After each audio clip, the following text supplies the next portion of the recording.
So Way of Kings was an amazing book, one of the best books I've read in a long time, period, and definitely one of the best fantasy books I've ever read. So when I started reading the sequel, Words of Radiance, I had pretty high expectations for it. This is the introduction song. It's not very good, but it's not too long. So my thoughts on this book can be summed up in one sentence. It was very, very good. It was great, even. It just wasn't quite as good as Way of Kings. All the main characters were still great. You know, Kaladin is still the main one. Dalinar kind of gets pushed to the side in favor of Shallan in this one. And she's more of a mixed bag, honestly. I'll get to her in a minute. But, you know, Kaladin's still very, very good. All the other newer characters that they introduce or put more focus on in this one are very, very good. The plot is very, very good. It gives a lot of information. It goes in a lot of different directions. It's fun. And the climax is very, very good. It's just that none of it quite reaches the level of The Way of Kings. You know, the climax in this one, it's great. It took me by surprise. I wasn't expecting the thing that happens to happen for a very long time. You know, fantasy tends to build up something like a last battle or something and then leave it until the last one or two books, but this one, it happened in the second one, so that surprised the hell out of me. It just wasn't quite as personal as it was in the first one. But, you know, it was still great. There's still a lot of character development, a lot of fun action, all that. It was still very good. Kaladin, like I said, he's still great. He has some more development in this one, but overall he's still the same great character we got to know before. He still has struggles with his morality, but he wants to protect people who can't protect themselves. And so you just can't help but root for him the whole time. Now, like I said, the biggest problem in this book for me was Shallan. Now, I didn't mention her in the first review, but she was one of the major characters from The Way of Kings. And she didn't get nearly as much screen time as Dalinar or Kaladin did. Because, you know, the majority of the story was focused on what was going on at the Shattered Plains. But her stuff with Jasnah was still great because we're still seeing her. She's a fun character, and we're learning more about the world from her chapters. And in the first one, her character was pretty good. You know, it was above average. She was likable. She was, at first, very timid and shy and didn't quite know how to deal with herself, how to deal with other people. But as time went on, she grew more and more confident, and you could really see her bravery and her intelligence start to shine a little bit.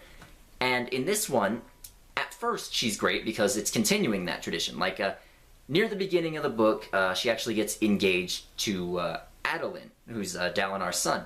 And that was surprising for me, but, you know, I was fine with it. And then later they meet, and they actually have a nice little romance, and I like that aspect of her. And, you know, like I said at the beginning, she is coming more into her own. She's grown up a lot. We're seeing more of her bravery and intelligent side, and you really get the feeling that Jasnah sees her as an equal rather than just someone she needs to take care of.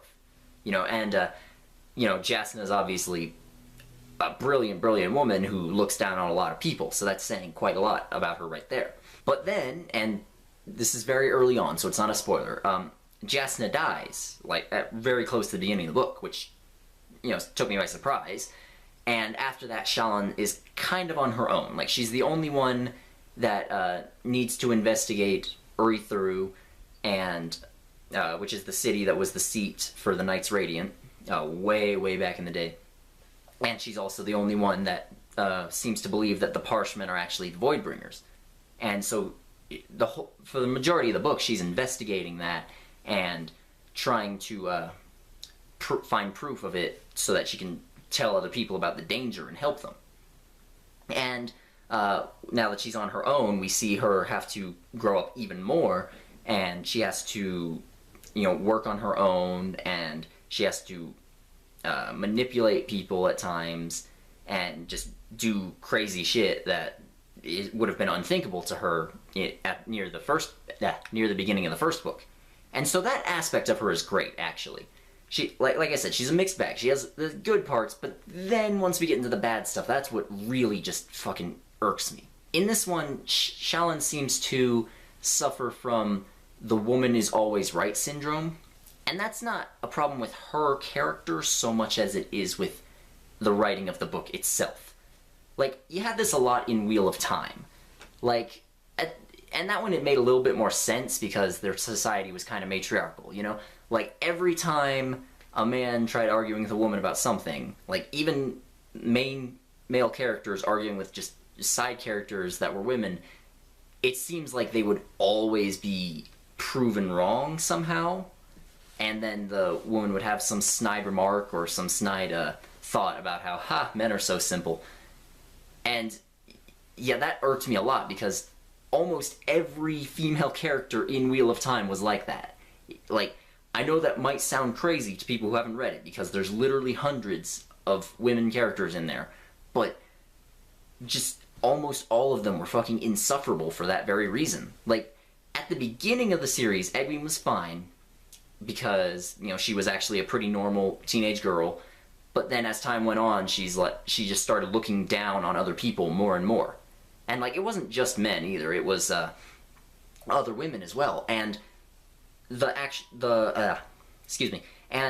the book itself seemed to be trying to encourage this and show the readers why this was the right thing to do. Like, it wasn't saying, oh, look at this snooty bitch. It was saying, yes, she's right to look down on people.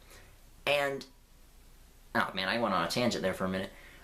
But anyways, in Words of Radiance, Shallan seems to be falling into that same trap.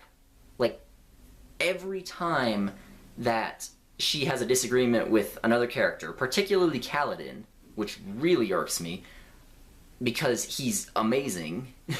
not just he's an amazing character that I like, it's also that he's a very, very strong man who's gone through a lot of shit in his life, and she has the audacity to look down on him and try and make him feel lesser than he is.